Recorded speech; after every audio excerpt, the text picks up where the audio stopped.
Meet Ali Banat, a friend of mine, a young Muslim born and raised in Sydney, Australia, who has lived quite a successful life. However, it was only recently that his life took a dramatic turn. This is Ali's story. Where are you at now with your life? What's happened to you? At this point of my life, wallah,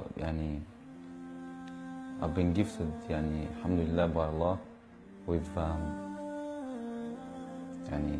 cancer throughout my body, and I've changed my whole life to sort of helping people. Why do you call it a gift, Ali? And alhamdulillah, it's a gift because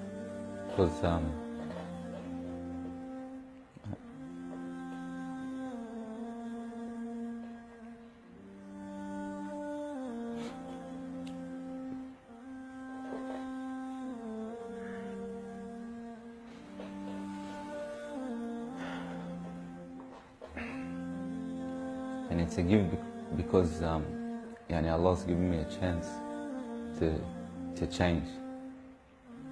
What has having cancer, what has it opened your eyes to?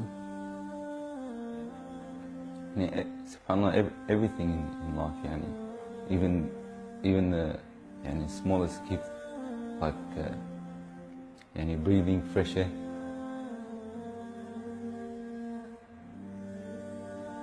Do you feel like you used to take that for granted before?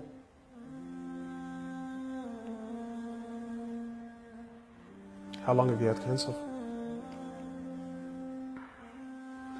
4 months now. Ali was diagnosed with stage 4 cancer and given only 7 months to live. Upon finding the news, he immediately sold his successful business and was forced to reconsider the lavish lifestyle he was accustomed to. Everything was to change. Ali, what was your reaction when you came to know you had cancer?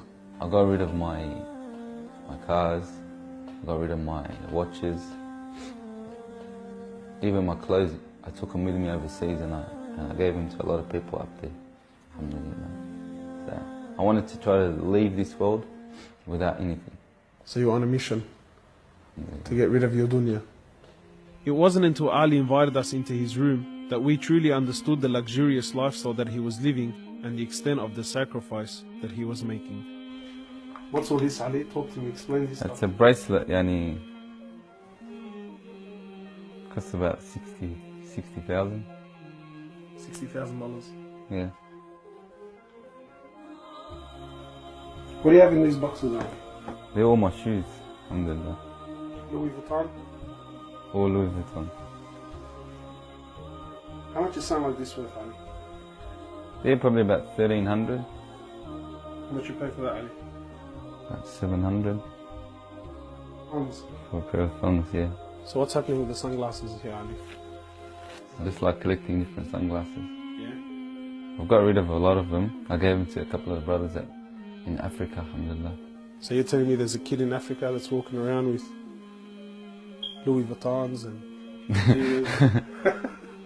Can I try one of these hats on? I've only mentioned them in my talks like 100 times. You can try the red one on. It's limited edition one. Barakallah. What do you reckon else? Sheikh Gucci.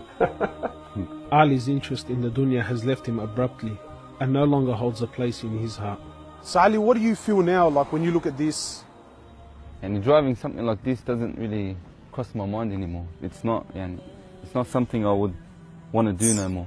After someone tells you, or you find out that you're sick, or you haven't got much time in this life, wallah, this is the last thing you would want to chase. And this is how we should be living our life every day.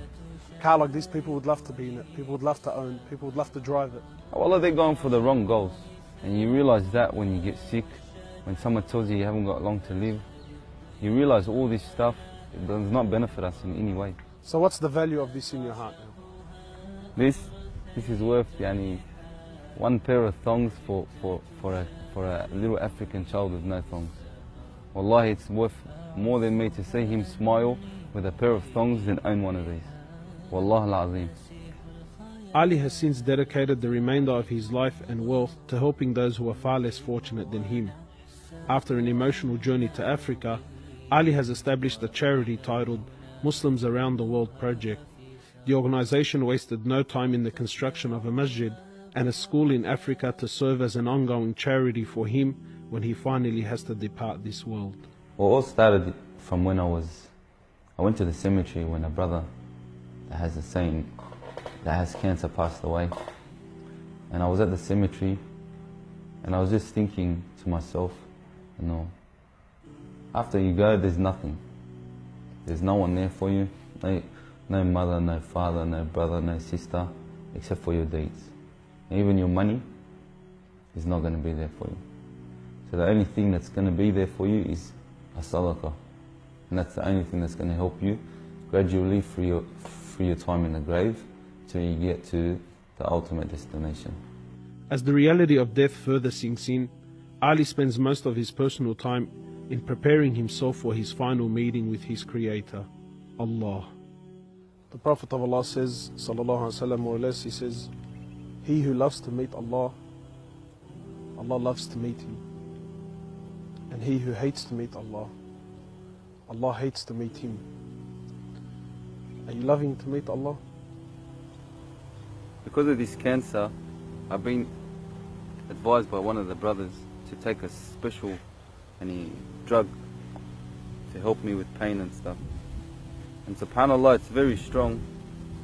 I took a bit too much and I came into a whole different world within not knowing where I was, and it was very hard for me. And subhanAllah, I actually seen things I've never seen before. And my family were there all standing around me, and I was pointing up and I was saying, Ya Allah, take me. And it was that beautiful what I was seeing, I just wanted to go. And the next day, subhanAllah, I woke up and I was upset that Allah didn't take me.